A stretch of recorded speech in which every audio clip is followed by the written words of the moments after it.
Good afternoon, everyone, and welcome to the Queensland Media Club, where we can finally welcome Federal Minister for Communications, Infrastructure, Cities and the Arts, Paul Fletcher. Paul, by the way, your lunch is in the microwave, whenever you want. Paul entered Parliament in December 2009 as a member for Bradfield and has since served in a number of portfolios, including major projects, territories and local government, Minister for Families and Social Services, and Minister for Communications, Cyber Safety and the Arts. Before entering Parliament, Paul was Director of Corporate Affairs at Optus. He established a consulting firm in the communication sector and in 2009 published a book about broadband entitled Wired Brown Land. He has a dual first-class honours in law and economics from the University of Sydney and an MBA from Columbia University in New York, where he was a Fulbright scholar. We please welcome Paul Fletcher.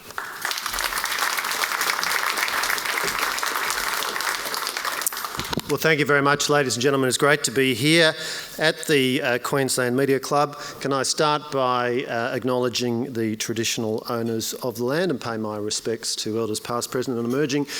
Can I secondly apologise to everybody for keeping you waiting, the vagaries of a very wet day in Sydney and the challenges to a city which has only one airport. We're working on that with Western Sydney Airport, also within my portfolio, but it'll take a little while before end of 2026. That's due to come on stream. Can I acknowledge a number of good friends who I've worked with closely who are in the audience. I just had the chance to say good day to Lee Shrin Sin.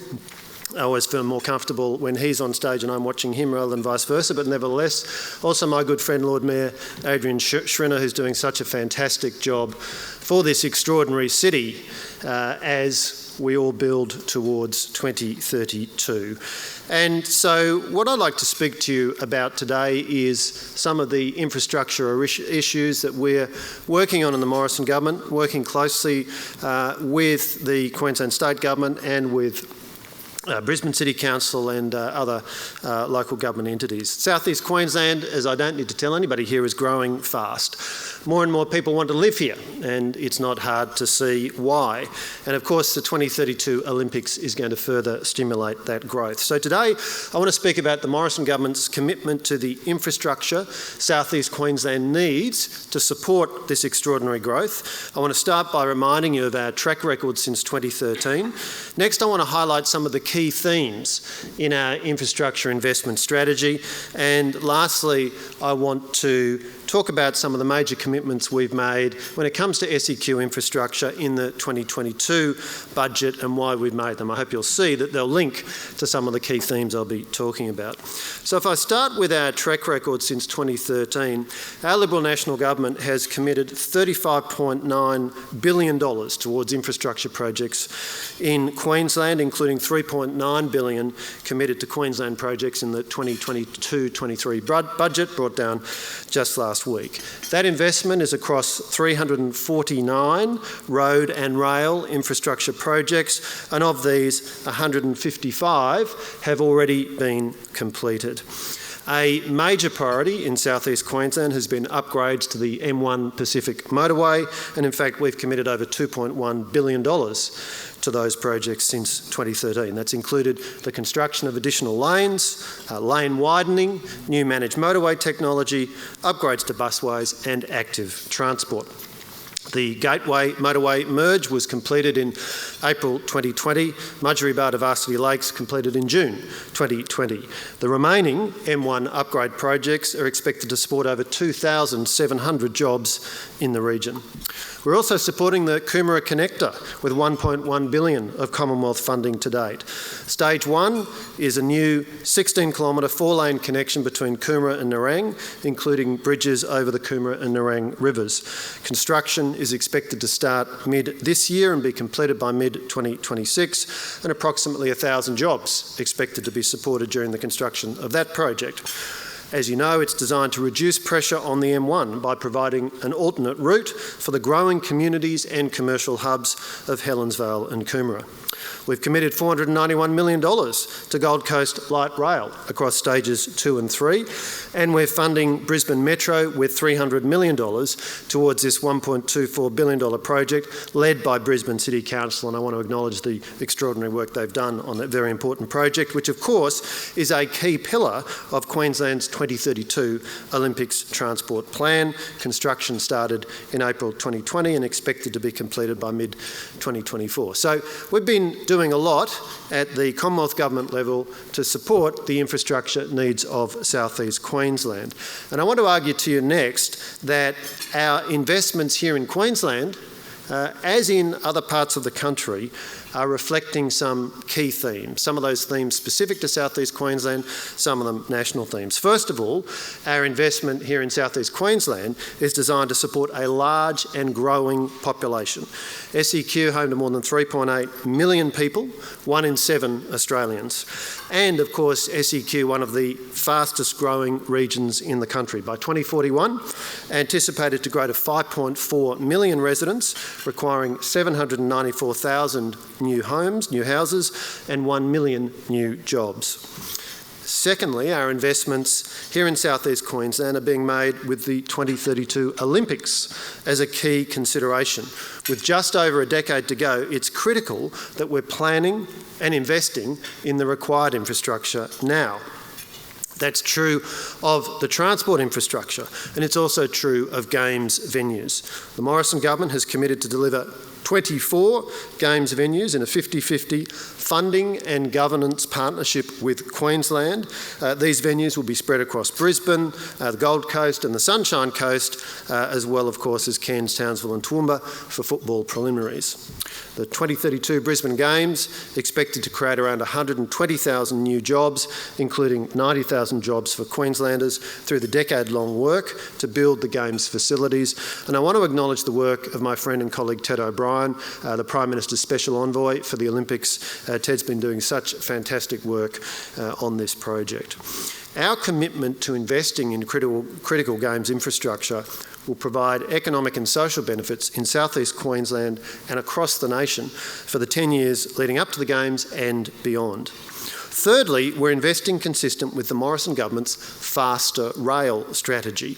In 2019, we committed to a 20-year national faster rail plan.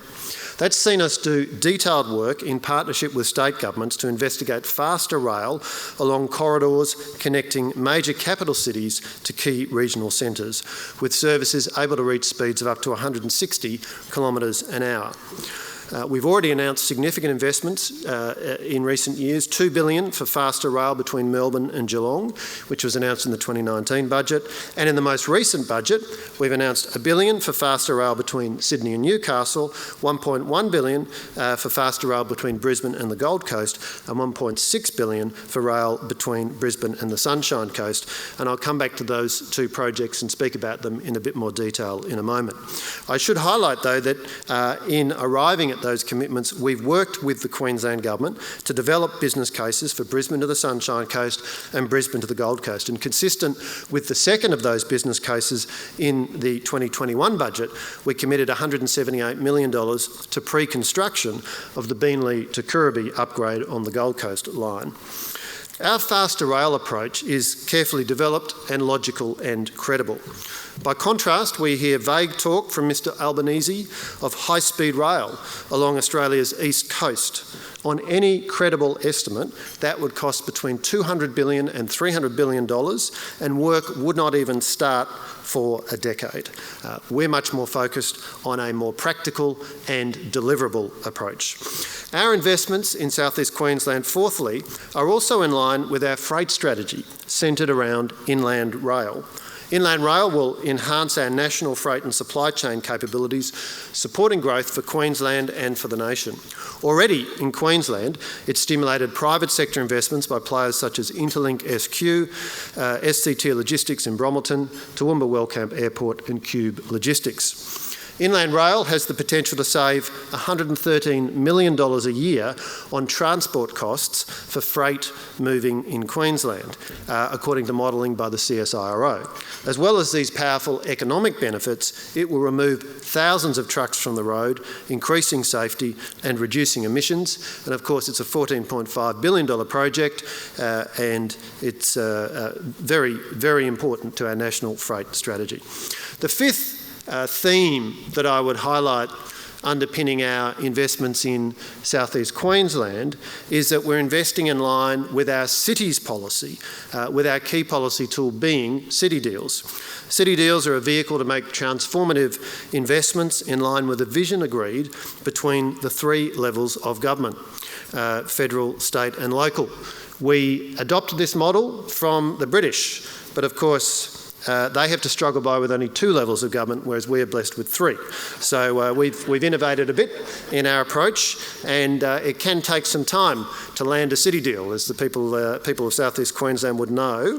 But I am very pleased with the recent signing of the South East Queensland City Deal, which brings to 9 the number of deals we've done around the country and brings the Commonwealth's total investment in city deals to $8.9 billion. And one of the important things about city deals is that they include typically, and that's certainly the case for SEQ, commitments to specific projects, but there's also a number of business cases, studies, other signals as to directions of work that will be done between three levels of government to investigate future projects. And what we've seen in other city deals around the country is that what started as an investigation of something, as we get the results of that, then leads to further funding commitments from various levels of government. That's a pattern we've seen under a number of city deals, and I certainly expect we'll see that under the South East Queensland City Deal.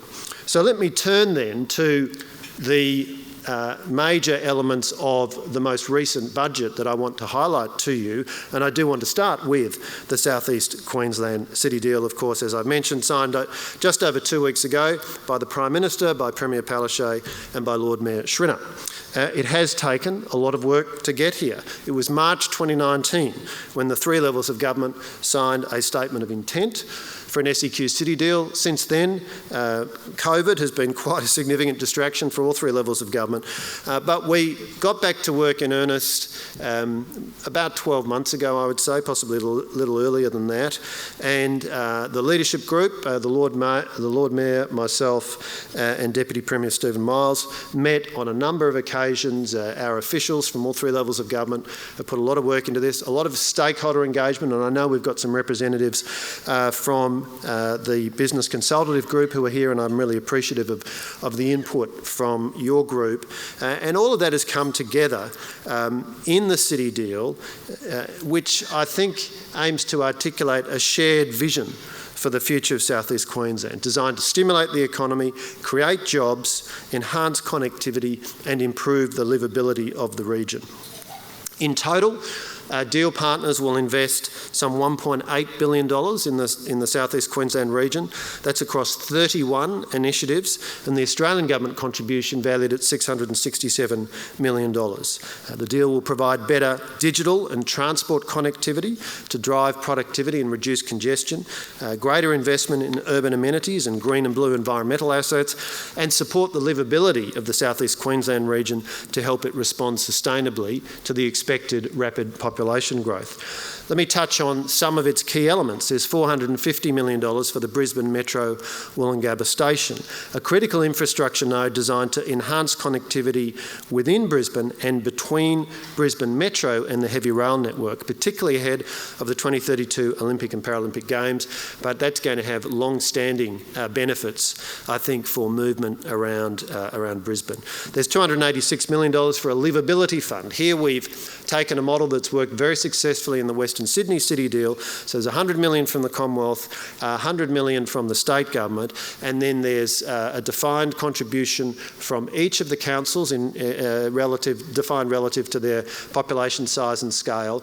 And the idea is that the councils will propose projects, and subject to agreement from the Commonwealth and state ministers, then funding will be released out of the allocations from the two governments, and councils will be able to take forward some very significant transformational projects. I certainly look forward to seeing the innovation and the creative thinking I'm sure we're going to get from councils. Certainly in Western Sydney, we've seen this fund supporting some important projects for livability within communities that otherwise would not have been within the reach of councils for many, many years. There's $200 million for the South East Queensland Innovation Economy Fund. We know that there's a lot of well-developed proposals for research and commercialisation of research from universities, but also from business partners across South East Queensland.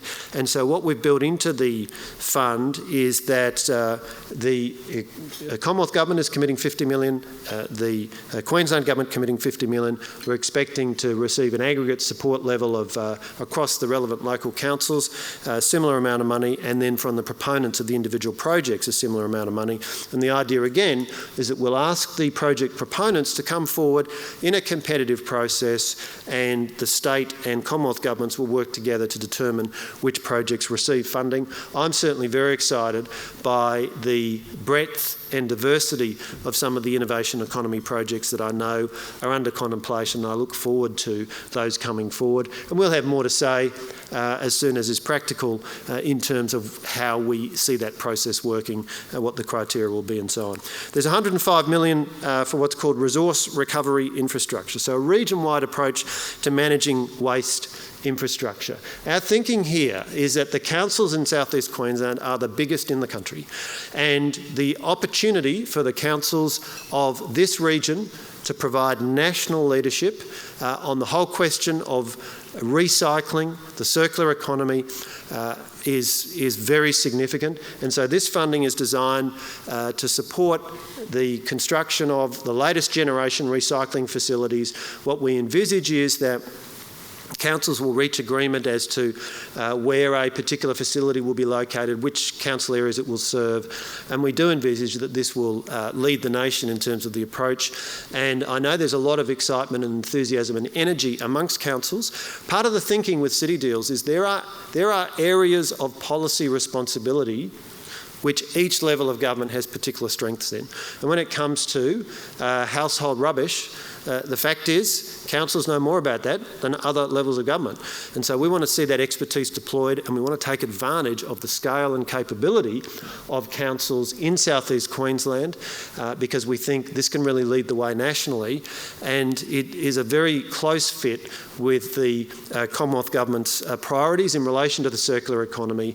As you know, we've put an end to the practice of waste being sent overseas, being sent to developing nations. We want an integrated approach. My colleague Susan Lee, Minister for the Environment, and Trevor Evans as her Assistant Minister, a member for Brisbane, are doing great work in this area, and this is really something that we see as a very important priority, and we see the City Deal as a really good vehicle to deploy some clever and creative thinking from a whole range of stakeholders. There's $40 million for local digital priority projects, $30 million for digital connectivity on rail networks. Our thinking here is that if we can give people continuous high bandwidth mobile coverage when you're on a rail journey, that's time that you can be more productive in, or indeed you can have more stimulating leisure time. But what we also know is that around the country, South East Queensland's no different. The experience in terms of coverage along rail networks is very, very patchy.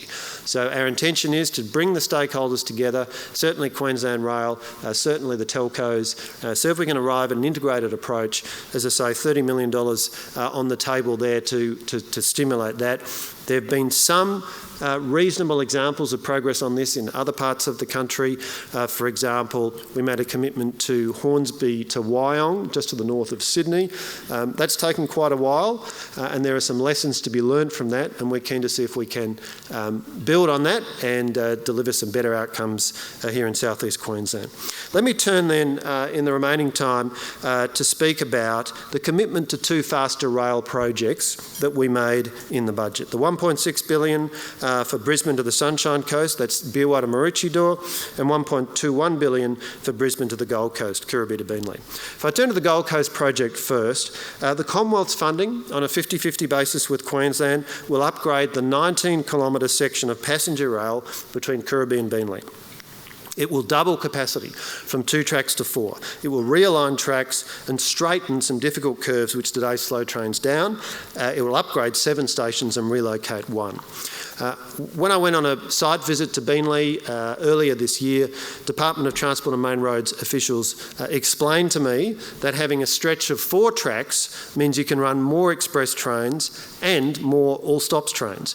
It means faster, more frequent and reliable services, and importantly, the benefits extend across the full 90 kilometres of the route between Brisbane and Varsity Lakes at the Gold Coast end. They're not just felt along that 19-kilometre stretch. And by addressing this bottleneck, this project will allow this important train line to meet growing demand as the population grows, and it will also be vital for the transport needs of the Olympics. Now, on 22 February, the Palaszczuk government dropped a story to the Courier Mail announcing that it would be committing $1.12 billion to this upgrade and calling on the Commonwealth to provide matching funding. And as was revealed in the budget, we've done just this. And our willingness to do so, though, I hasten to add, draws heavily on the joint business case work done for this route as part of our National Faster Rail Plan, which detailed some of the benefits I've already discussed. Now, I'd argue to you that very similar principles apply to the Brisbane to Sunshine Coast rail extension. So our funding, again premised on a 50-50 share with the Queensland Government, will deliver a new 37-kilometre rail line from Beerwah to the key regional centre of Maroochydore. And the project will be built along the Caloundra and Maroochydore Corridor Option Study, or CAMCOS, corridor that was preserved in a very far-sighted act in 2001 by the Queensland Government. As I hardly need tell the audience in this room, the Sunshine Coast region is one of the fastest growing regions in Australia. So the new line will open up mass transit accessibility to the Sunshine Coast and deliver a step change in public transport services. Also, of course, relevant to this is that the Sunshine Coast will host several important Olympics venues in 2032, including basketball and soccer. So heavy rail to the Sunshine Coast will be important for the fast and efficient mass transit movement of athletes, media, spectators and officials. Now, you may have noticed that Queensland Transport Minister Mark Bailey has engaged in some vigorous public criticism of the Commonwealth's $1.6 billion Sunshine Coast rail commitment since we announced it. For example, he said that the project costings in the federal budget had been, quotes, plucked out of thin air. In fact, our $1.6 billion commitment was based on a cost estimate in the North Coast Connect detailed business case. Taking a conservative approach, we've scaled up the cost estimate in that business case to arrive at a total estimated project cost of $3.2 billion and struck our commitment as 50% of that, in line with the usual cost sharing principles. In other words, the costing work is every bit as robust as that underpinning our contribution to the Gold Coast project. Incidentally, just as I visited Beenleigh in February and was briefed by Department of Transport and Main Roads officials, I also toured the CAMCOS corridor on the same visit and was similarly briefed in detail by officials. And based upon that briefing and that visit and all the other work that's been done, I'm pretty confident that what we've proposed is quite sensible and is aligned with much of the detailed work the Queensland Government has done on this project. I would also note that some of the Queensland Government's thinking on heavy rail between Beerwah and Maroochydore is in the public domain in the Southern Sunshine Coast Public Transport Strategy released earlier this year. The Commonwealth's funding commitment is quite consistent with the strategy set out in that document and is consistent with the agreement between both governments at the Mid-Year Economic and Fiscal Outlook, or MYEFO, in December to commit $3 million each towards investment planning for the project, and that investment planning will build on the detailed North Coast Connect detailed business case. Now, I've dealt with Minister Bailey off and on since 2015. My first engagement with him when I came into the urban infrastructure portfolio, or major projects as it was then called, at the Commonwealth level, my first engagement with Minister Bailey concerned the Gateway Merge and Mudgee Bar to Varsity Lakes upgrade on the M1. For several months, Minister Bailey indignantly maintained that I was ripping off Queenslanders because the Commonwealth's funding commitment was premised on 50-50 cost sharing and he wanted the Commonwealth to bear 80% of the cost. It was a nonsensical argument, and in due course he abandoned it, we reached a sensible deal and the project went ahead. So I was not hugely surprised, I have to say, when Minister Bailey picked up the verbal cudgels on this project. But once again, his argument makes very little sense, and in due course, I trust we will be able to reach a sensible agreement and work together constructively to deliver this project, which is vitally needed for both the Olympics and for the growth requirements of the Sunshine Coast.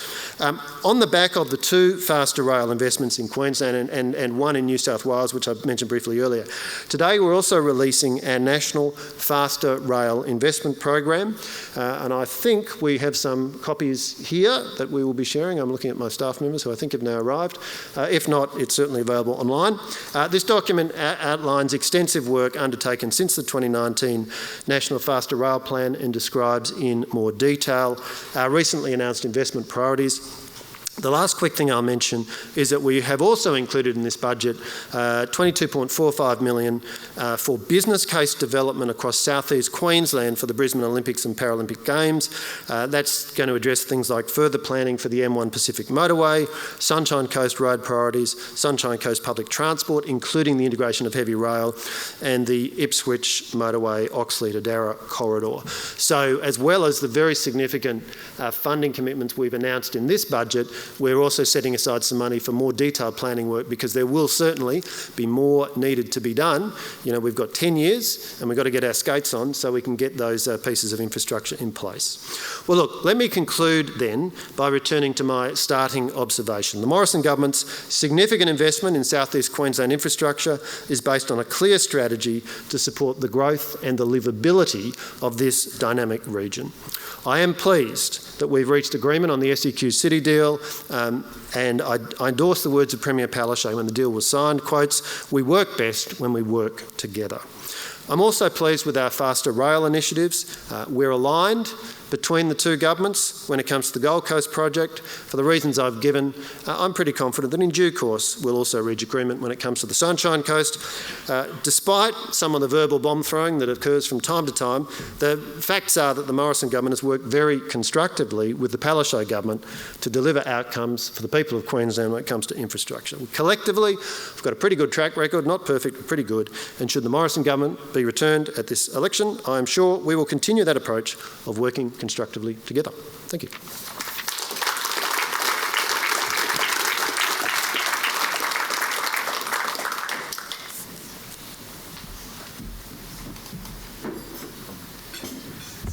Thanks, Paul, and thank you for your speech. It is a massive portfolio with a massive budget, and just hearing some of those figures are totally mouth-watering, and I suspect it's only scratched the surface, given, as you say, how southeast Queensland and those various other areas are growing so rapidly.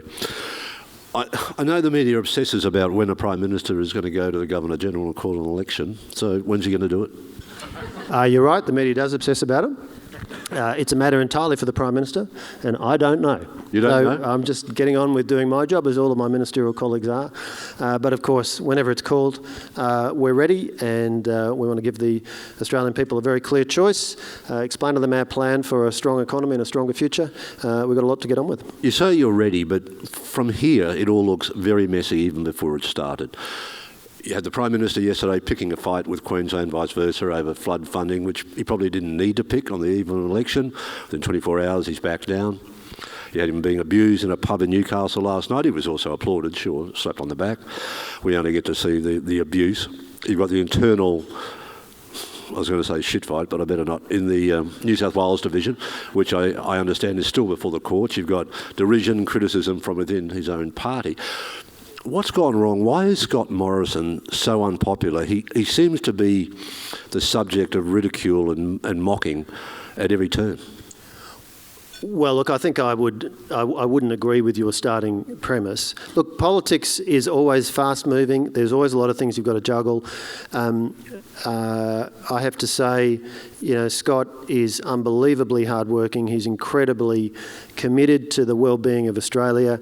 And over the last 3 years, this government has faced issues that are amongst the biggest that governments have faced for 50 or 60 or 70 years.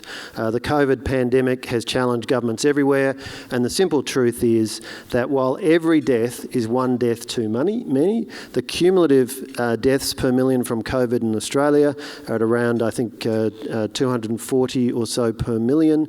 In the US and the UK, it's 10 to 13 times more than that. So our public health outcomes compare very well to any other country in the world, and that's certainly not solely due to the Commonwealth Government. I acknowledge the work of the state and territory governments. I also acknowledge the good sense of the Australian people and the way they've just got on with doing what we needed to do. But my point is, it's been a challenging time, but in all of that, we've got on with doing what we need to do, not just managing the pandemic, but also driving strong economic growth.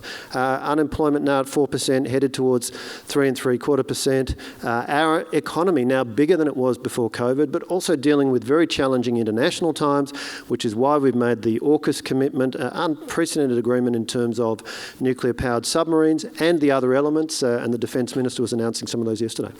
Given elbow is elbow and he's made himself a small target, is this one going to be a little bit more difficult to win than against Bill Shorten? Well, I think many Australians don't really know what ALBO stands for, what Anthony Albanese stands for. Can I say in my own portfolio of infrastructure, I've watched him pretty closely. You know, in his very first speech in the federal parliament in 1996, he said he was committed to delivering a second Sydney airport. He had 6 years as minister.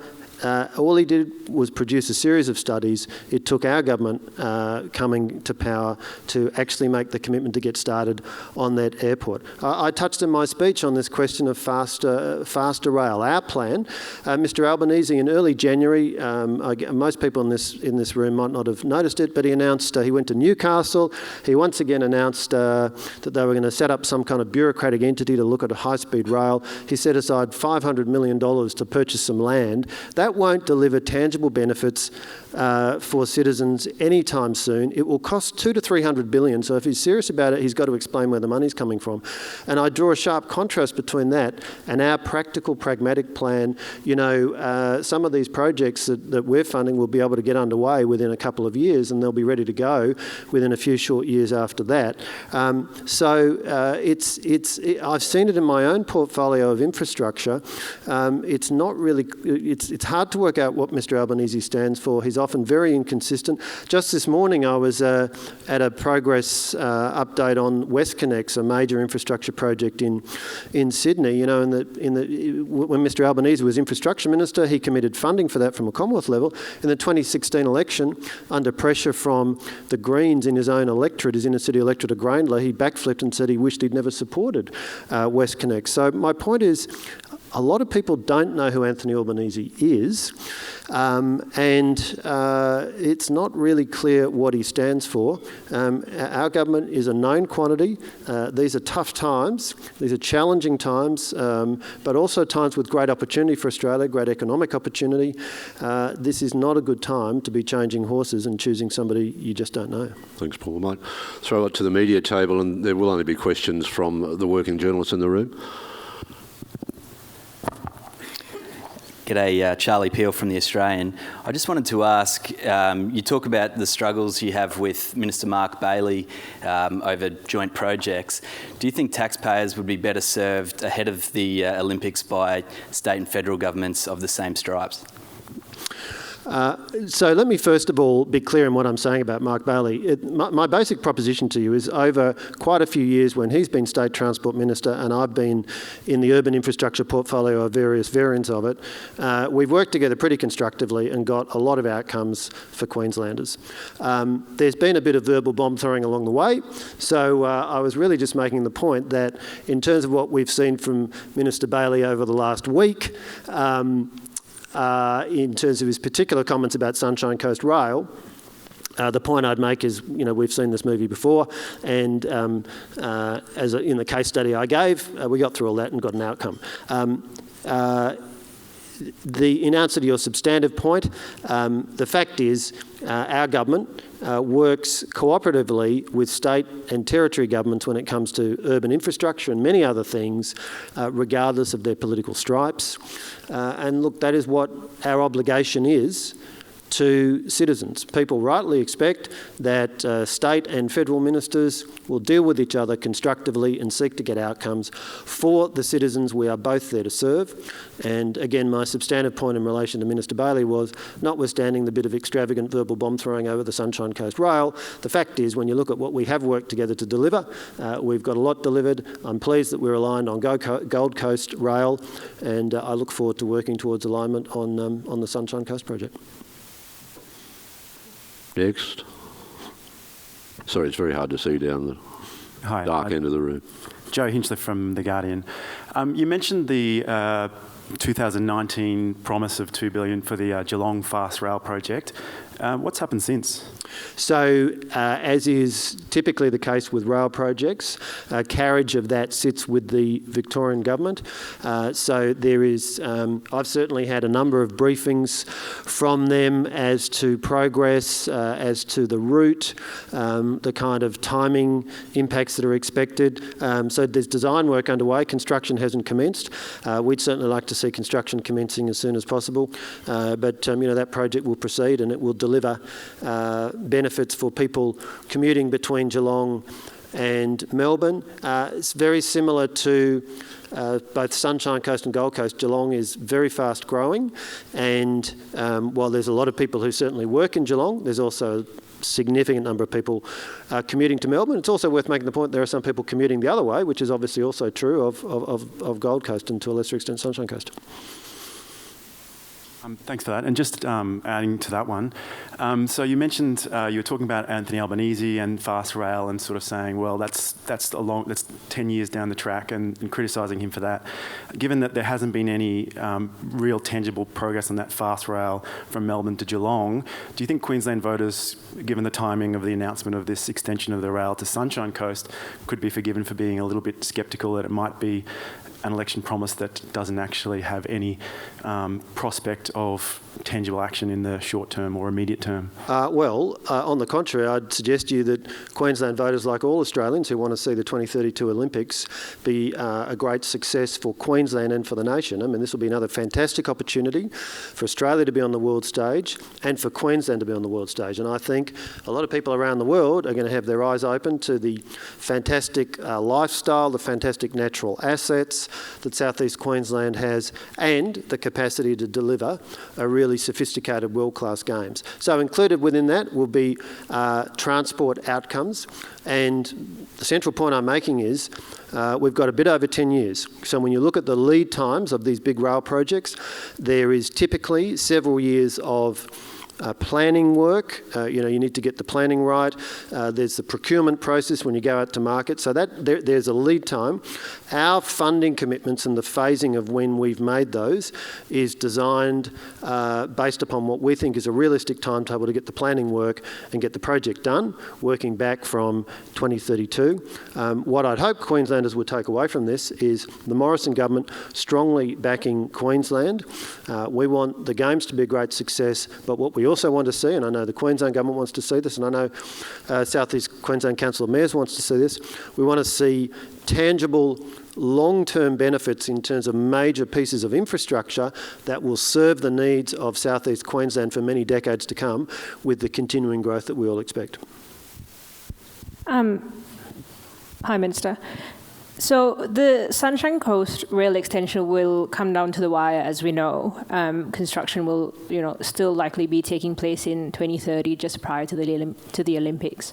You've talked about, verbal bombs being thrown by the state government and the federal government, kind of working through those things. I guess back to Charlie's point, wouldn't projects like that are going to go down to the wire, wouldn't we be better served, or wouldn't the people of Queensland be better served by a state and a federal government that have a more functional relationship? And also, a lot of the funding, that $35 billion that you mentioned, is into the forward estimates. And how then does that fit into your argument of the coalition government having a deliverable and practical budget plan? So let me take up that point first. We've got a rolling 10-year infrastructure pipeline. We moved to that approach several years ago. One of the reasons we did that was because of the lead times on these big infrastructure projects. As I mentioned, they typically take 2, 3, 4 years in the planning, in getting the environmental and other approvals, in doing the procurement to identify which construction partner is going to build these projects, and then you've got a construction period which is typically several years. So we deliberately have a 10-year phasing of infrastructure investment so that we can take a long-term perspective. Now, on the question of the Commonwealth Government having made the commitment at this budget, we've done that very deliberately because what we wanted to make very clear is the Commonwealth Government has set aside funding for this project. This is about forward planning. Now, it needs Queensland to come to the table and match it, and that'll take some time to work through, I don't doubt that. But what I'd suggest to you is, in fact, that the fact that we have taken this decision, and I do want to acknowledge the advocacy of Ted O'Brien and Andrew Wallace, two of my Sunshine Coast parliamentary colleagues who've been strong advocates for this. But I also want to acknowledge, as I touched on in my speech, Queensland Government, in fact, has done a lot of work on this, and it was the foresight of the Queensland Government going back, some 20 years to set aside that CAMCOS corridor. There aren't too many of these corridors around Australia. That's a great opportunity. So what we've sought to do is, in a very constructive way, make the required funding commitment, sending a very strong signal. The Commonwealth Government is here to back South East Queensland in the infrastructure you need for the Olympics and in the infrastructure that is needed to deal with the population growth that we all expect, because this is such a great place to live. How are we going for time, Pico? We got one more questions? Yes. Sure. Chloe Reid from the Brisbane Times. There's obviously a lot of talk about funding. Will Brisbane get more funding than other cities over the next decade because it has the Olympics? What we aim to do... Thank you, Lord Mayor. He's very consistent between what he says publicly and what he says privately. What we aim to do is broadly align our funding over a 10-year period in line with a population. Naturally, every state makes the argument about what share of Commonwealth Government funding they get. The point I make is it's not just an algorithm where we say, OK, there's this much money set aside for urban infrastructure and we split it up by population each year. We look at the needs in each state and territory, and of course also infrastructure projects are lumpy. So when a multi-billion-dollar project is underway in a particular state or a capital city, that will tend to push up the percentage that that capital city or that state is getting. Then in the natural cycle of things, other states and cities will come to the fore. So in the broad, that's our principle, though. Over a 10-year period, we aim to broadly have Commonwealth funding in line with population share. Obviously, one of the key factors about South East Queensland is, as I've argued, it's got a very substantial population share and population is growing. And I would expect year by year, as we move forward on our rolling 10-year program, that that's a factor that will impact into the totality of the projects we support. The growing population, as you say, that's in the Sunshine Coast, Gold Coast, but it's also out to the west. Can you envisage a time where there could be a passenger rail connection, say, out to Toowoomba, Wellcamp Airport, and could that be done in time for the 2032 Olympics? I think I will leave comments on that one to my colleague, the Deputy Prime Minister. My responsibilities encompass specifically urban infrastructure. We have obviously included Toowoomba in the South East Queensland City Deal, and I respect that there are a range of different definitions of where urban starts and stops, but in terms of where the policy leadership sits for major rail commitments, outside of capital cities, Barnaby has the lead on that. We have another one. You got time? Last one for me, thanks. Just quickly, because it's something you've already touched on, but with CAMCOS and the verbal bombs, as you've referred to them from State Labor, they've said that the business case for that is not yet finalised and indicated that $3.2 billion is not going to be enough. So you've touched on it, but just clearly, is $3.2 billion going to be enough? And should you have waited until the business case was finalised before making the announcement? The business case work that has been done to support this is pretty comprehensive. And I mentioned the North Coast Connect project, so a significant detailed business case was done as a result of that, and we've drawn on that business case for the costing for the leg from Beerwah to Maroochydore via Caloundra. So there has been very detailed work, and so we've arrived at a costing that we think is very well founded, but we also wanted to very clearly get on the front foot and say, here is the financial commitment of the Commonwealth Government to what we see as a very important project. We're backing it all the way. We want to work with the Queensland Government on this. We want to work with other stakeholders, and we want to see it in place in time for the Olympics. Sounds like you wouldn't mind hanging on to the ministry should you win in May. Again, these are matters for the Prime Minister, but Sure. I feel very privileged to work in the area that I am able to work in. So urban infrastructure is fantastic. There is so much extraordinary stuff happening all around the country, so much innovation and clever thinking. Communications, also very, very exciting. And actually one of the things I've been trying to do is bring them together a bit, because if we can use digital technology so that, for example, traffic flows more efficiently, it can be the case that the best way to get more capacity into a motorway is through digital technology rather than building an additional lane of concrete and steel. And so that's why, for example, we've got a commitment to continuous mobile coverage on rail corridors as part of the City Deal. That's one example of the many where I think there are big opportunities to bring together digital and communications technology and transport infrastructure. Paul, thank you again for coming today. Thank you for your speech. Good luck on May 14 or 21, whenever it is. We hope to see you back. Thanks very much. Please thank Paul Fletcher. And again, apologies for being so late.